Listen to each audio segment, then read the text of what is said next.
Allah, Allah, Allah, Allah, Allah, Allah. أعوذ بالله من الشيطان الرجيم. بسم الله الرحمن الرحيم. الحمد للہ رب العالمین والصلاة والسلام علی سید المرسلین وعلی آلہ واصحابہ اجمعین، اما بعد رب اشرح لی صدری ویسر لی امری واحلل عقدۃ من لسانی یفقہوا قولی رب زدنی علما، آمین۔ السلام علیکم ورحمۃ اللہ وبرکاتہ۔ آیت الآیات کل سے ہم نے شروع کر رکھی ہے، اور یہ اللہ کی جو آیات ہے نا، ایک ایک پہ بات کرنے کے لیے نا ایک ایک دن ہمیں چاہیے۔ مطلب ہم نے یہ شروع کیا نا کہ روز کی ایک آیت سمجھنی ہے، روز کی ہم ایک آیت پر بات کرتے ہیں۔ اور یہ جو آیت ہے نا، یہ ماشاءاللہ یہ اتنی زبردست آیت ہے کہ ایک ایک جو اللہ تعالیٰ کی آیات ہے نا، نشانیاں ہیں، ان پہ بات کرنے کے لیے اب ہم نے کل سے بات شروع کر رکھی ہے تحلیق آسمان، تحلیق سماوات پر، زمین و آسمان کی تحلیق پر۔ اس میں ہم آسمان کی تحلیق پر بات کر رہے تھے۔ اللہ تعالیٰ نے فرمایا کہ ذرا غور و فکر کرو اس آسمان پر، اس کو اس اینگل سے دیکھو کہ بغیر آمدین، اس کا کوئی ستون نہیں ہے۔ کیا کوئی چھت ایسی ہوتی ہے جس کا کوئی ستون نہ ہو؟ سننے میں آیا تھا کہ فیصل مسجد کی چھت جو ہے نا، وہ ایسی بنانے کی کوشش کی گئی کہ جس میں پیلرز نہ ڈالے جائیں، تو اس کے لیے کافی مشکلات پیش آئیں۔ تو کوئی بھی چھت ایسی نہیں ہوتی، ایک چھت کو ٹھہرانے کے لیے کئی پیلرز، بڑی چھت ہوتی ہے تو اتنے ہی زیادہ پیلرز ڈالے جاتے ہیں، لیکن آسمان میں ہمیں کوئی پیلر نہیں نظر آتا۔ پھر فرمایا جب رات آتی ہے نا تو پھر دیکھنا زیناہا بزینۃ الکواکب، ہم نے اس کو ستاروں سے ہم نے اس کو مزین کر دیا، ہم نے ڈیکوریٹ کر دیا اس کو ستاروں کے ساتھ۔ کتنی خوبصورت لگتی ہے رات، کبھی جب چھت پہ سوتے تھے تو اللہ تعالیٰ کی یہ نعمت دیکھنے کا موقع ملتا تھا۔ جب 14ویں رات ہوتی ہے تو چاند کی خوبصورتی، اور پھر جب پہلی راتوں کا چاند ہوتا ہے حلال جس کو کہتے ہیں، اس کی خوبصورتی دیکھنے کا موقع ملتا ہے۔ پھر بڑھتے 14ویں کا چاند، اور پھر گھٹتے وہ پھر بالکل ختم ہونا شروع ہو جاتا ہے، پھر حلال کی شکل میں آ جاتا ہے، اور پھر ستارے۔ اور پھر آپ جانتے ہیں ان ستاروں سے پہلے راستے معلوم کیا کرتے تھے، ان ستاروں کے ذریعے سے مسافر ڈائریکشنز کا پتہ لگاتے تھے، خاص طور پہ سمندری سفر کے اندر ابھی بھی ستاروں سے ڈائریکشن کا پتہ لگاتے ہیں۔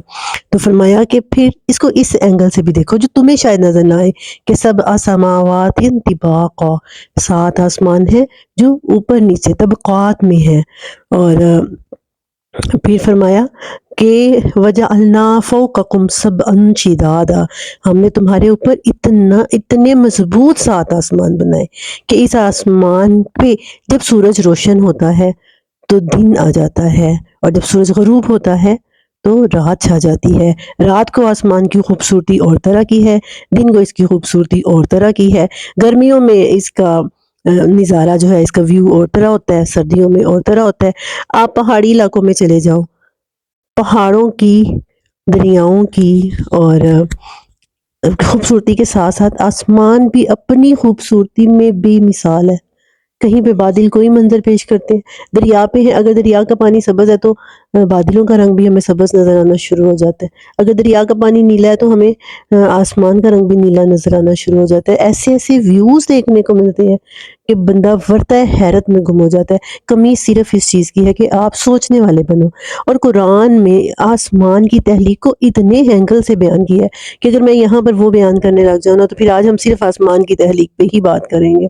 اور پھر میں والارض، اور زمین پہ غور و فکر کرو کہ کیسے ہم نے اس کو بچھایا۔ وَإِلَى الْأَرْضِ كَيْفَ سُطِحَتْ، زمین کی طرف دیکھو کہ ہم نے اس کو کیسے بچھایا۔ نہ ہی تو ایسے ہوتا ہے کہ چلتے چلتے تمہارے پاؤں اس میں دھنس جائیں۔ ہاں کہیں جیسے ریگستانی علاقے ہیں یا کچھ ایسے جہاں کوئی دلدل وغیرہ، یا وہ تو ایک ایکسیپشنل کیسز ہے نا، ادروائز زمین کی جو ایک جنرل کنڈیشن ہے وہ ایسی ہے کہ آپ کا پاؤں نہ اس کے اندر دھنستا ہے، اور نہ ہی ایسا ہوتا ہے کہ زمین اتنی سخت ہو کہ پاؤں درد ہونے شروع ہو جائے، ایسا بھی نہیں، ہموار ہے، نہ زیادہ نرم ہے نہ زیادہ سخت ہے۔ جہاں پر کھیت ہیں، جہاں پر اس پر ہل چلائے جاتے ہیں اور اس کے اندر بیج بوئے جاتے ہیں تو سبزے سے لہلہا اٹھتی ہے۔ انسان جیسی مرضی چاہے اس پر عمارت کھڑی کر سکتا ہے، جتنی مرضی بڑی، جتنی مرضی بلند عمارتیں انسان جو ہے وہ اس پہ کھڑی کر سکتا ہے، اور کتنی راز زمین نے اپنے سینے میں دفن کیے ہوئے ہیں۔ آپ دیکھیں نا، زندہ انسان تو ہے ہی، مردہ انسانوں کے قبرستان۔ کبھی آپ نے سوچا ہے شہر تو بڑھتے چلے جاتے ہیں لیکن قبرستان اتنے کے اتنے ہی رہتا ہے؟ تو وہ زمین ہے نا، اس نے اپنے سینے میں انسانوں کو دفن کر رکھا ہے، انسانوں کا ذخیرہ رکھا ہوا ہے۔ وَإِذَا الْأَرْضُ وَأَلْقَتْ مَا فِيهَا تَحَلَّتْ وَتَحَلَّتْ، یہ آتی ہے قرآن پاک کی آیت، وَأَلْقَتْ مَا فِيهَا وَتَحَلَّتْ، جو کچھ اس میں ہے وہ باہر اگل دے گی اور پھر خالی ہو جائے گی۔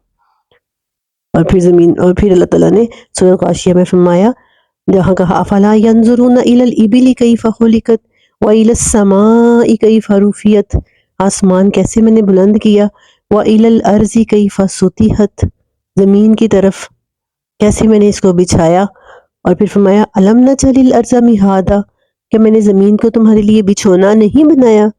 زمین کی گود میں، زمین کی سطح پر جو تم گھر بناتے ہو، اس گھر کے اندر جو تمہیں سکون ملتا ہے، مہاد، بچھونا، رہنے کی جگہ، آرام حاصل کرنے کی جگہ، سکون حاصل کرنے کی جگہ، وہ تمہیں اور کہیں حاصل نہیں ہوتی، نہ ہی تو پانی کے اندر سفر کرتے ہوئے یا آسمان کی بلندیوں میں۔ وہ سکون تمہیں جو زمین دیتی ہے وہ تمہیں کوئی اور چیز نہیں دے سکتی۔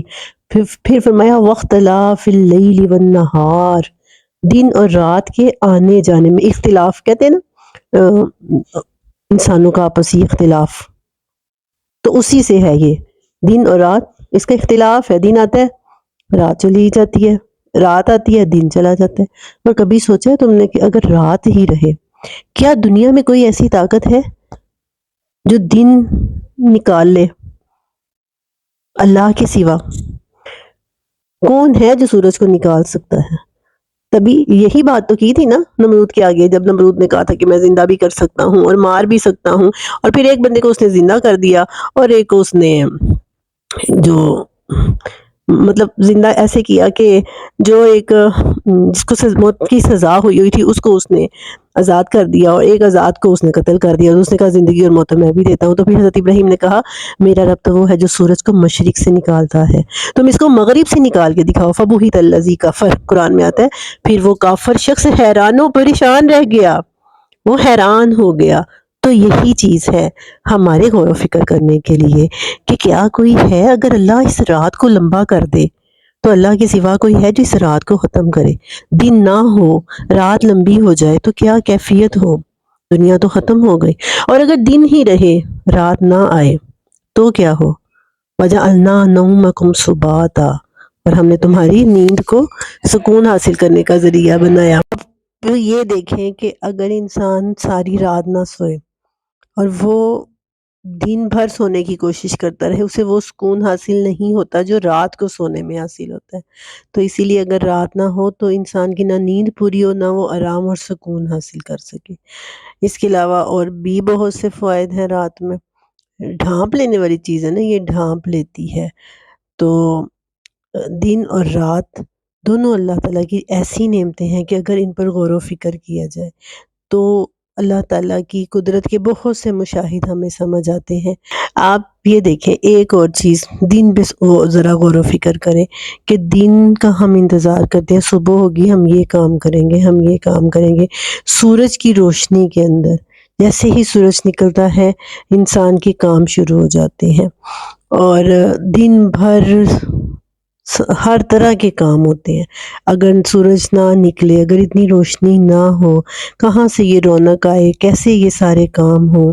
بہت سے کاموں کے لیے ہم رات کے ختم ہونے کا انتظار کرتے ہیں کہ رات ختم ہو، صبح ہو تو ہم یہ کام کریں۔ اور پھر اس کے بعد فرمایا وَالْفُلْكِ الَّتِي تَجْرِي فِي الْبَحْرِ بِمَا يَنْفَعُ النَّاسَ، اور کشتی جو سمندر میں چلتی ہے لوگوں کو فائدہ دیتی ہے۔ پورا جو ہے نا واٹر ٹرانسپورٹیشن سسٹم جو ہے، سمندری سفر، آپ دیکھیں یہ جو شپنگ ہے، انسانی سفر کو تو آپ دور رکھیں، یہ جو چیزیں ایک ملک سے دوسرے ملک آتی ہیں نا، یہ سمندری سفر کے بغیر ممکن ہی نہیں ہے۔ اور پھر کشتیوں کا تیرنا، جتنی ہمیں لگتا ہے کہ جتنی چھوٹی کشتی محفوظ ہوتی ہے، جبکہ ایسا نہیں ہے۔ جتنا بڑا بحری جہاز ہوتا ہے نا، وہ اتنا زیادہ محفوظ ہوتا ہے سمندر کے اندر۔ یہ پوری ایک دنیا ہے، ایک حصہ زمین ہے اور 3 حصے سمندر ہے، اتنا پانی ہے، پوری ایک دنیا آباد ہے، اتنے بڑے بڑے جانور اور سب کچھ۔ اور سمندری بحری سفر تو بہت بعد میں ایجاد ہوا ہے، جبکہ سمندری سفر بہت پہلے ایجاد ہو چکا ہے۔ اور غور و فکر کرنے والوں کے لیے اس سمندری سفر کے اندر، کشتیوں کے چلنے کے اندر، بحری جہاز کے چلنے کے اندر بڑی نشانیاں ہیں۔ پھر فرمایا وَمَا أَنزَلَ اللَّهُ مِنَ السَّمَاءِ مِن مَّاءٍ فَأَحْيَا بِهِ الْأَرْضَ بَعْدَ مَوْتِهَا، جب کچھ عرصہ تک بارش نہیں ہوتی، زمین بنجر ہو جاتی ہے، اور پھر جب آسمان سے پانی آتا ہے اور وہ مردہ ہونے کے بعد دوبارہ زندہ ہو جاتی ہے۔ اتنی بڑی تعداد میں بارش کے ذریعے پانی آتا ہے اور ہمیں اس کی کوئی قیمت بھی ادا نہیں کرنی پڑتی۔ جبکہ پانی آپ ان لوگوں سے پوچھیں جن کے پاس پینے کا پانی میسر نہیں ہے، تو ان سے اس کی قدر پوچھیں۔ اور بہرحال یہاں پر اللہ تعالیٰ نے فرمایا کہ زمین کو دوبارہ زندہ کرنے کے لیے جو سورس اللہ کے پاس ہے وہ بارش ہے، ایسا کوئی سورس بھی انسانوں کے پاس موجود نہیں ہے۔ تو بارش گویا انسان کو زندگی دیتی ہے، اور یہ آسمان سے نازل ہونے والا پانی، اس میں بھی غور و فکر کی بڑی ہی نشانیاں ہیں، اور اس میں بھی غور و فکر کرنے کے کئی پہلو اللہ تعالیٰ نے قرآن پاک میں ہمیں بتائے ہیں۔ مختلف طریقوں سے اللہ تعالیٰ نے بارش کی مثال دی ہے۔ اور پھر فرمایا وَبَثَّ فِيهَا مِن كُلِّ دَابَّةٍ، بسا کا مطلب ہوتا ہے پھیلا دینا، اور اللہ نے پھیلا دیے اس میں ہر طرح کے، دابہ کہتے ہیں چلنے والے جانور کو۔ چلنا گویا زندگی کی علامت ہے، اور دابہ رینگنے والے، چلنے والے، آہستہ چلنے والے، ہر طرح کے جاندار جو ہے نا وہ اس میں آ جاتے ہیں۔ اللہ تعالیٰ نے نہ صرف ان کو زمین میں بسایا ہے، بلکہ ان کی خوراک کا بندوبست بھی اللہ تعالیٰ نے کیا ہے۔ کبھی آپ یہ جو نیشنل جغرافک چینل ہے اس پہ آپ نے دیکھا ہوگا، ایک پروگرام میں نے دیکھا کہ یہ جیسے جانور ہیں نا، جنگلی بھین سے بھاگ رہے ہوتے ہیں، تو بھاگتے بھاگتے جیسے جب ان کو بھوک لگتی ہے تو وہ ایک کھیتوں میں سے گزرتے ہوئے نا، ان کے منہ کی شیپ ایسی بنی ہوتی ہے کہ وہ جو پودے لگے ہوتے ہیں نا، وہ ان کے اوپر والے پتے جو ہیں وہ کھا جاتے ہیں۔ اس کے بعد پھر ہرنوں کا ایک جھنڈ آتا ہے، ان کے منہ کی شیپ ایسی بنی ہوتی ہے کہ وہ نیچے والا تنا کھاتا ہے۔ اس کے بعد پھر کوئی اور طرح کے جانور آتے ہیں، اور وہ بالکل جو زمین کے ساتھ لگا ہوتا ہے، باقی رہ جاتا ہے نا، وہ کھاتے ہیں۔ تو گویا اللہ تعالیٰ نے اس طرح کا نظام کیا ہوا ہے کہ نہ صرف جاندار پھیلائے ہیں بلکہ ان کی خوراک کا انتظام بھی کیا۔ ایسے ہی آپ نے دیکھا ہوگا کہ کوئی بڑا سا جانور ہوتا ہے، شیر آتے ہیں، شیروں کا ایک جھرمٹ آتا ہے، وہ ان کو پکڑتا ہے، اور پکڑنے کے بعد وہ اس کو کھا جاتا ہے، وہ اس کا گوشت کھاتا ہے، اور بہت سا گوشت وہ ہڈیوں کے ساتھ چھوڑ دیتا ہے۔ اس کے بعد پھر گدھ آتی ہے، اور وہ جو ہڈیوں کے ساتھ لگا ہوا گوشت ہے وہ کھاتے ہیں، گدھ ہے، چیل، کوے ہیں، ہڈیوں کے ساتھ لگا ہوا گوشت کھا جاتے ہیں۔ اس کے بعد پھر چیونٹیاں آتی ہیں، اور وہ چیونٹیاں جو ہیں وہ ہڈیوں کو بھی کھا جاتی ہیں۔ تو یہ اللہ تعالیٰ کا اللہ تعالیٰ نے نہ صرف پیدا کی ہیں بلکہ ان کی خوراک کا انتظام بھی کیا ہے۔ وَتَصْرِيفِ الرِّيَاحِ، اور ہواؤں کے آنے اور جانے میں، یعنی جب ہوا آتی ہے اس میں بھی، اور جب ہوا نہیں آ رہی ہوتی اس میں بھی۔ وَالسَّحَابِ الْمُسَخَّرِ بَيْنَ السَّمَاءِ وَالْأَرْضِ، اور آسمان اور بادل، سحاب کہتے ہیں بادل کو، جو مسخر ہے آسمان اور زمین کے درمیان۔ یعنی مسخر کا مطلب ہوتا ہے کہ اپنی اجازت سے نہیں کھڑے ہوئے، وہ اللہ کے آرڈر کو اوبے کرتے ہیں، اللہ کے آرڈر کے پابند ہیں۔ اللہ نے ان کو حکم دیا ہوا ہے کہ یہاں پہ رہنا۔ کبھی کبھی ہمیں لگتا ہے کہ ایسے ہی بادل بھاگے چلے جا رہے ہیں، اگر آپ جہاز کا سفر کر رہے ہیں یا اگر آپ پہاڑوں پہ سفر کر رہے ہیں تو آپ کو لگتا ہے بادل بھاگے چلے جا رہے ہیں، جبکہ اللہ کے حکم کے محتاج ہوتے ہیں، اور اللہ کے حکم سے وہ کسی علاقے میں بارش برسانے کے لیے بھاگے چلے جا رہے ہوتے ہیں، جو آسمان اور زمین کے درمیان ہے۔ لآیات، ان ساری چیزوں میں نشانیاں ہیں، لیکن آگے کیا فرمایا؟ ہر کسی کے لیے نہیں، صرف لقوم یعقلون، سوچ سمجھ رکھنے والی قوم کے لیے، جو غور و فکر کرتے ہیں، جو عقل مند ہیں، جو اہل علم ہے۔ پھر وہی بات آ گئی کہ عالم کی فضیلت، غور و فکر کرنے والے، تدبر کرنے کی فضیلت ساری رات عبادت کرنے والے کی عبادت سے زیادہ افضل ہے۔ یہ جو نشانیاں اللہ تعالیٰ نے بیان کی ہیں، یہ ایسی ہیں کہ ان میں سے کسی ایک پر بھی اگر انسان تعصب سے پاک ہو کر غور و فکر کرے گا تو وہ الہ کو پالے گا۔ وَإِلَٰهُكُمْ إِلَٰهٌ واحد کی جو بات ہوئی ہے نا وہ ان کو پالے گا۔ اس کے لیے ضروری نہیں ہے کہ کسی پہاڑ کو سونا بنا دیا جائے یا کسی پہاڑ میں سے اونٹنی نکال دی جائے، یہ سارے معجزات کی ضرورت نہیں ہے۔ اگر انسان تعصب سے پاک ہو کر غور و فکر کرے گا تو اللہ تعالیٰ سے دعا ہے کہ اللہ تعالیٰ ہمیں غور و فکر کرنے کی توفیق عطا فرمائے اور ہمیں اپنے الہ کی پہچان کرنے کی توفیق عطا فرمائے۔ آمین۔ وآخر دعوانا الحمد للہ رب العالمین۔